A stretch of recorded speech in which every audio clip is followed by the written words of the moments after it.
A great shot begins with great lighting.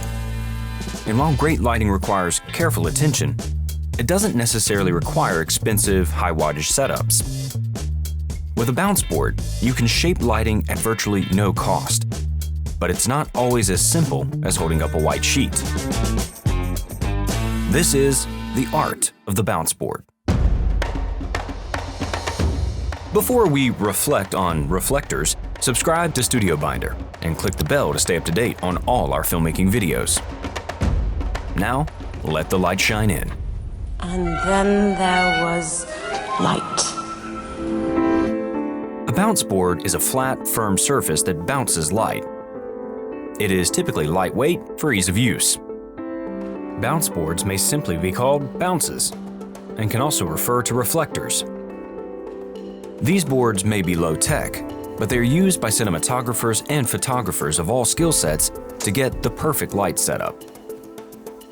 Typically, bounces create a soft light source. The softness of a bounce light depends on the board's size and distance from the subject. To maximize a board's softness, it is best to opt for a large bounce that is far away. Because of their softness, bounces will often be used as a fill light, brightening the shadows on a subject created by the key light. In these scenarios, a bounce may even eliminate the need for an additional light, using the key as its bounce source. Bounces are also 1/3 of booklighting. This is where a light source is bounced off a board and then diffused. The result is extremely soft light. Bounces are especially useful for outdoor scenes where you're having to contend with the sun. A bounce allows you to work with natural light rather than against it, shaping sunlight so that you can use it without creating harsh shadows. As such, bounces can help make lighting feel more naturalistic. Cinematographer Sven Nykvist explains his lighting approach for Ingmar Bergman's Winter Light. We decided we should not see any shadow in it at all because there would be no logical shadow in that setting. I had to start with bounce light, and then after that, I think I made every picture with bounce light. I really feel ill when I see a direct light coming into faces with its big nose shadow. A bounce board can also be helpful in tight quarters. DP Roger Deakins elaborates. When you're in a restricting location, you often end up bouncing light because you don't have the space to project it through frames of diffusion. Bounces also come in many different forms. White bounce boards are most common. They create soft, diffused light, and they don't significantly alter the color temperature of the light hitting them. A bead board has a bumpy texture and creates an even softer light than its foam counterpart. A bounce board may also have a silver side, which provides a much stronger reflection. Gold bounces, meanwhile, can add warmth to a light source and are especially useful when trying to match tungsten lights or golden hour. A reflector may also combine silver and gold. This combines the strength of the silver with the warmth of the gold. These bounces are typically called sunlight or checkerboard reflectors. A bounce can really be any color.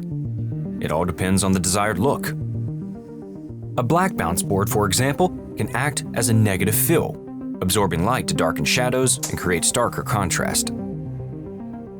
Bounces don't have to be stiff boards. Collapsible reflectors can do the same job as a bounce, while being far less cumbersome. The only drawback to a collapsible reflector is that they are less durable in windy settings and are typically not made to be attached to C-stands.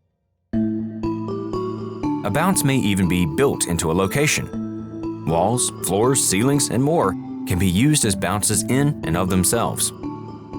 Famed cinematographer Conrad Hall would often bounce a light off the ceiling for interiors to create a generalized ambient light, which he called room tone.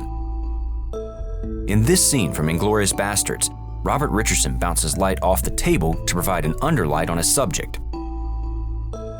Once you've decided on the right bounce for you, it's time to set it and use it. If you want to keep costs low, you can build your own bounce board. Use rigid insulation board or foam core, which is typically already white.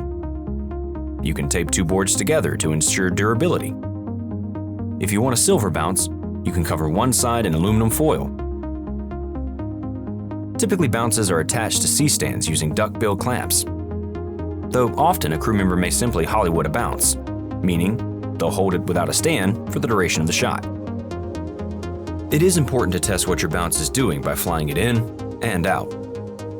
If you don't see a discernible difference in the lighting, move the board so that it can catch more light, or angle it differently so that it's shining more directly onto the subject. If you're holding the bounce, you'll want to keep your eye on the subject to make sure you're keeping your bounce light consistent and pointed in the correct spot. As with any light source, bounce board placement is crucial.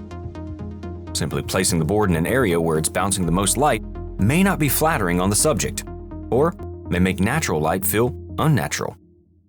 Rodrigo Prieto explains his approach for the naturalistic lighting in Brokeback Mountain. That fine balance where you want to see detail, you want to see their expressions, but you never want to feel that it's lit. I would work with the stand-ins to find the exact spot to put a bounce. As much as possible, I tried not to use electrical light. That's some high-class entertainment, if you ask me. For what it's worth. A bounce board may not look like much, but it can be instrumental in creating nuanced lighting that looks like $1 million. And in the end, that's all that matters. Start planning your next shots with StudioBinder storyboarding and shot listing software. That's all for now. We gotta bounce.